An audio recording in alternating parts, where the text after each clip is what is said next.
What are some dumb purchases you made? I've bought a lot of how-to-kits books. Like how to knit, how to calligraphy, how to paint, how to write poetry, etc. Have I learned how to do a single one of those things? No. No, I have not. I traded a rather rare volume into a local used bookstore because I had 2 of them.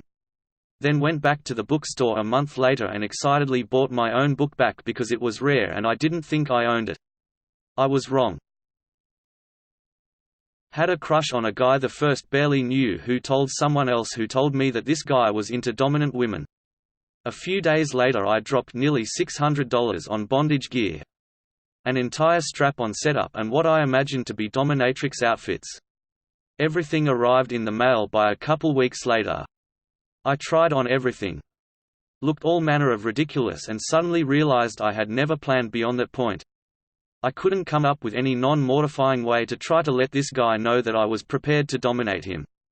I couldn't even decide if it would be less ridiculous to pretend I had always had all this stuff and been into such things, or to admit I bought everything on the off chance that a near stranger I was infatuated with might be down for it. In the end I gave it all away to an elderly gay couple on Craigslist. That was my $600 value charity donation for the year. Wasn't even tax deductible. Truthfully. You should watch out on Craigslist. Some young whippet snatchers were trying to gooseneck me into buying an old rusty Crown Vic. I tried telling them I wasn't into that, but they offered me free towing and bootstraps. I finally caved. Gave them some green cheese and had the best love of my life. Or something like that. Don't remember too much after. When I was 7, I saved up for a 1-foot-high porcelain Dalmatian from a department store. My pocket money was $1 per week. The dog cost $27. My mother still has it at her house. It's the kind of thing a 70-year-old would buy. I have no fucking idea what was going on in my head. OMG, when I was in 1st grade. We got school bucks for good behavior and we could buy things with them at the school store once a week. One of those things was a ceramic bunny, and when it was my turn to buy something, I raced over to get that bunny so no one else would get it first. No one else was going for that bunny.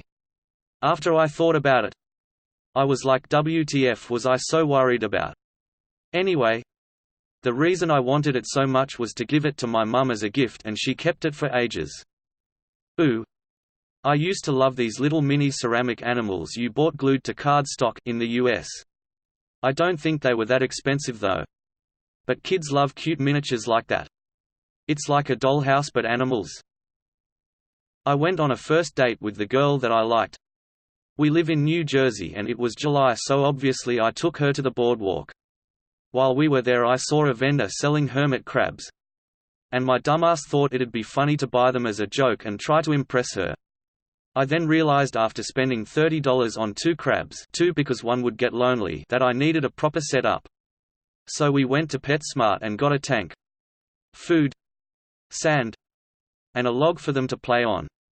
Long story short, I spent over $100 on hermit crabs and supplies. Not to mention that the girl completely friend-zoned me. Which is okay because now I have my 2 crabs, pickles and jargus to keep me company. An ex broke up with me. She was the first person I dated and didn't really know how to navigate the breakup, so I bought her a really thoughtful gift for her birthday a month later. What a waste of money and time looking back on it. I spent $60 on her electric blue ceramic pumpkin. I am trying to imagine why you would make this purchase. The best I can come up with is you had just experienced a bad breakup and your SO's favorite color was electric blue and they loved pumpkins. My first time in Germany. I was only there for a few months. So I thought, I don't need a barn card, I'm not here for a full year. Then I spent well over €1,000 on train tickets. The whole time I could have been saving 50% and collecting loyalty points. How the fuck much were you traveling? 1,000 plus in a few months? I know DB is rather expensive, but even going ice all the time is manageable. Also wondering if you can even get a barn card without living here. This kills me every time I remember it, and it's honestly made me into the extreme money saver I am today. When I was younger, my family visited Niagara Falls. I had $50, which is a lot for a kid with no job, and was excited to buy some souvenirs. I spent it all on keychains. I only got like 6 of them, which made it to $50. They were all of the same place, too.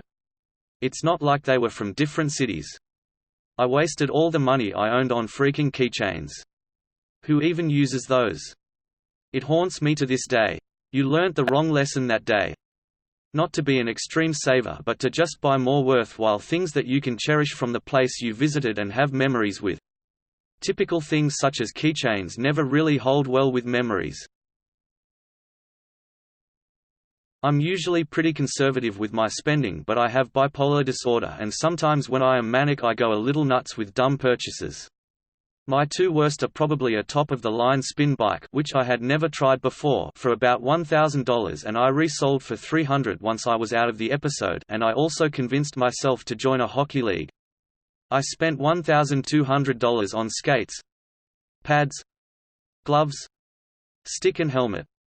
I have never skated and I still haven't. All the gear is in the back of my closet and I cringe whenever I stumble across it. Yes. Go use that equipment. My 7-year-old won his first hockey tournament today. And it's great. But I also have a friend, in his 40s, who had never laced them up before last season. And his team won their beer league championship and he was stoked. It's never too late to start. Not me. But my mum. She surprised me with a pair of fancy basketball shoes for my birthday, even though I'd never expressed any interest in such a thing. And I was neither cool nor athletic.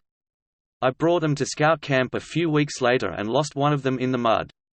They were original, size 11 Air Jordans. In 1984 or 1985.